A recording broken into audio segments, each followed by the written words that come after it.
Begitu mau cek darah, cuci darah lagi, tiba-tiba nggak eligible, nggak berhak. Kan itu kayaknya kita konyol. 11 juta orang, itu hampir 10% dari total kan, dari 98. Sebelumnya 7, 1, 1, 1, 1 di bawah 1 juta, dan 1 juta di bawah 1 juta.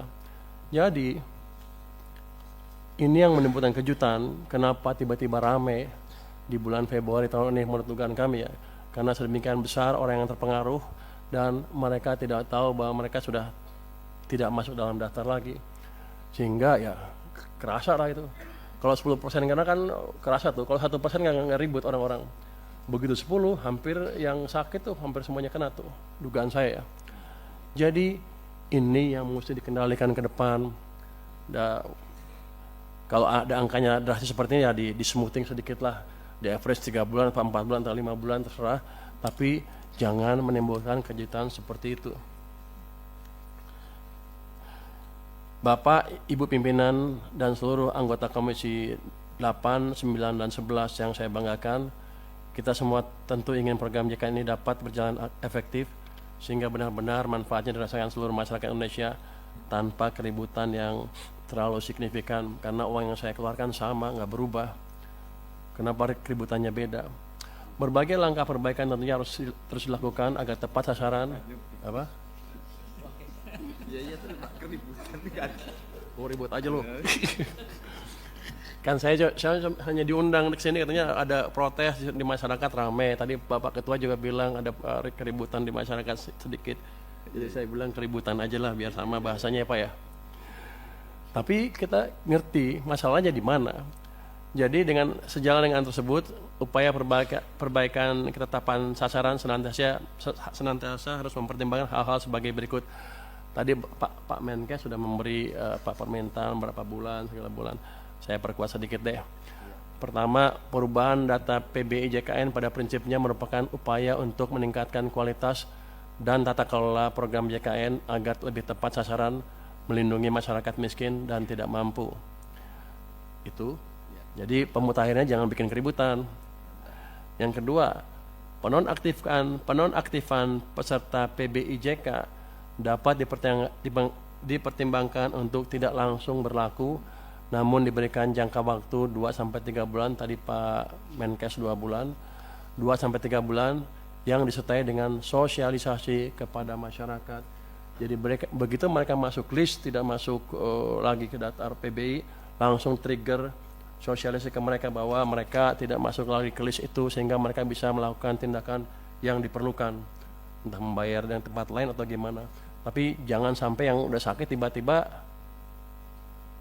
begitu mau cek darah, cuci darah lagi, tiba-tiba nggak eligible, nggak berhak.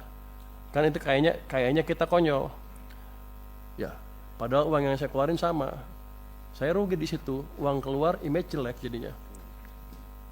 Pemerintah rugi dalam hal ini, Pak. Kemudian masukan dari kami adalah penentuan jumlah PBI dilakukan dengan hati-hati dan terukur, dengan mengedepankan ketepatan sasaran, kemudahan akses layanan, dan menjaga keberlanjutan program JKN. Tadi kan kalau ditanya ada nggak ruang untuk ngisi orang-orang tadi yang nggak masuk, kan ada. Kan masih 96 juta sekian kan, targetnya 98. Harusnya kalau prosedurnya clear, nggak ada masalah itu. Jadi masalahnya adalah masalah operasional, masalah manajemen, dan masalah sosialisasi yang harus bisa dibereskan secepatnya. Kalau itu membuat uang yang saya keluarkan untuk Anda lebih kecil, saya mendukung. Ribut dikit nggak apa-apa. Tapi ini kan sama, uang yang saya keluarkan sama, ribut lagi. Saya rugi banyak, Pak. Ke depan tolong dibetulin. Dengan demikian penjelasan kami tentang dukungan APBN 2026 untuk mendorong efektivitas program JKN dalam rangka mewujudkan SDM unggul, sehat, produktif, dan berdaya saing untuk menghadirkan Indonesia yang tangguh, mandiri, dan sejahtera. Terima kasih. Kami kembalikan kepada pimpinan. Wassalamualaikum warahmatullahi wabarakatuh.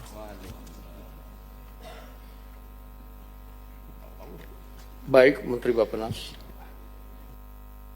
Terima kasih Bapak Pimpinan. Bismillahirrahmanirrahim. Assalamualaikum warahmatullahi wabarakatuh. Selamat pagi, Shalom, Om Swastiastu, salam sejahtera untuk kita semua, Namo Buddhaya, salam kebajikan. Bapak Pimpinan yang saya hormati, khususnya Bapak Sufmi Dasko Ahmad, Ibu Sari Yuliati, Pak San Mustafa, dan saya biasanya ada mitra yang sangat luar biasa kritisnya, Pak Dolfi. Terima kasih. Ibu dan Pak sekalian yang saya hormati, para pimpinan dan juga para anggota DPR, serta rekan-rekan saya, Menteri, ini persoalan yang tidak mudah.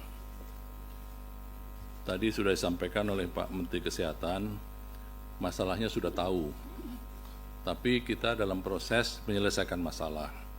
Dan Pak Dasko, ketika saya mendapat undangan ini, saya merasakan ini sebenarnya adalah penyelesaian untuk jangka pendek, menengah, dan panjang. Apa itu perbaikan ekosistem tata kelola jaminan kesehatan terintegrasi? Jadi kalau kita bisa menyelesaikan persoalan ini, maka sebenarnya kita sudah bisa menyelesaikan apa tujuan nasional pembangunan kita. Tujuan pembangunan nasional kita adalah ketika Bung Karno menyampaikan kita merdeka melalui jembatan emas, 100 tahun kemudian kita mencapai Indonesia emas. Apa artinya 100 tahun Indonesia emas? Harusnya lebih sehat, lebih cerdas, lebih berdaya saing, dan seterusnya. Dan kali ini Pak Dasko dan kawan-kawan akan mencoba bersama pemerintah melakukan perbaikan, bukan hanya sistem, tapi ekosistem tata kelola jaminan kesehatan terintegrasi. Ibu dan Pak sekalian yang saya hormati, paling tidak ada prioritas nasional untuk memperkuat pembangunan sumber daya manusia, yaitu sains, teknologi, dan terutama kesehatan. Dan pemerintah saat ini melalui berbagai jaminan kesehatan itu sudah melakukan upaya yang diharapkan mencapai apa yang diharapkan, mulai dari cakupan kepesertaan jaminan kesehatan nasional, jaminan cakupan kepesertaan aktif, dan juga jumlah kepesertaan segmen BBI yang tadi sampaikan sudah di atas 90%. Lalu bagaimana kita bisa mencakup supaya semua penduduk Indonesia berhak mendapatkan pelayanan dan jaminan kesehatan? Kenapa itu harus kita lakukan? Karena bagaimanapun juga masyarakat itu berhak mendapat tidak hanya jaminan kesehatan, tapi juga pelayanan kesehatan. Untuk itulah integrasi yang diharapkan bisa kita lakukan, integrasi untuk menjamin masyarakat makin sehat, dan integrasi ini bukan hanya jaminan saja, tapi juga integrasi sampai di lapangan, bagaimana integrasi mulai dari jaminannya sampai pemanfaatan jaminan itu bisa dimanfaatkan di prasarana kesehatan yang paling ujung, posyandu, puskesmas, RSUD, rumah sakit khusus, dan juga termasuk rumah sakit yang sangat khusus yang pada waktu itu sudah disampaikan oleh Menteri Kesehatan, rumah sakit kanker, rumah sakit jantung, rumah sakit untuk menangani masalah otak. Ini adalah rumah sakit yang merupakan bagian dari penguatan tata kelola jaminan kesehatan nasional. Lanjut, tolong diteruskan itu ya. Dalam konteks seperti ini, maka pertama-tama pemutakhiran data berbasis peristiwa hidup itu menjadi bagian yang tak terpisahkan di dalam tata kelola jaminan kesehatan nasional. Peristiwa hidup itu mencakup lahir, meninggal, pindah, dan seterusnya. Ini harus menjadi dasar bagi tata kelola jaminan kesehatan nasional.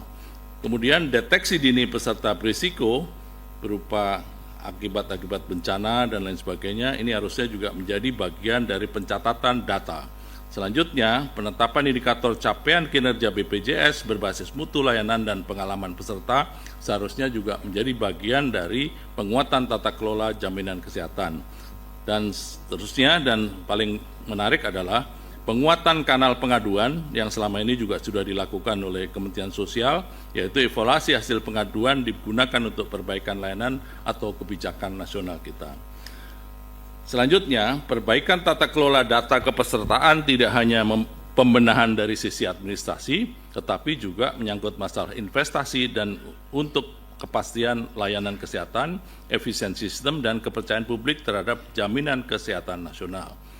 Di mana dalam kaitan ini, kepastian layanan bagi peserta mencakup data kepesertaan yang akurat, mutakhir, dan memastikan peserta memperoleh layanan saat dibutuhkan. Dan selanjutnya harus tingkatkan melalui efisiensi sistem jaminan kesehatan nasional, dan ini yang menjadi bagian yang tak terpisahkan yang menjadi tujuan rapat kali ini, integrasi dan pemutakhiran data untuk keberlanjutan penurunkan beban administrasi BPJS dan fasilitas kesehatan. Subscribe, share, like, and comment. Subscribe, share, like, and comment. Subscribe, share, like, and comment. Subscribe, share, like, and comment. Subscribe, share, like, and comment.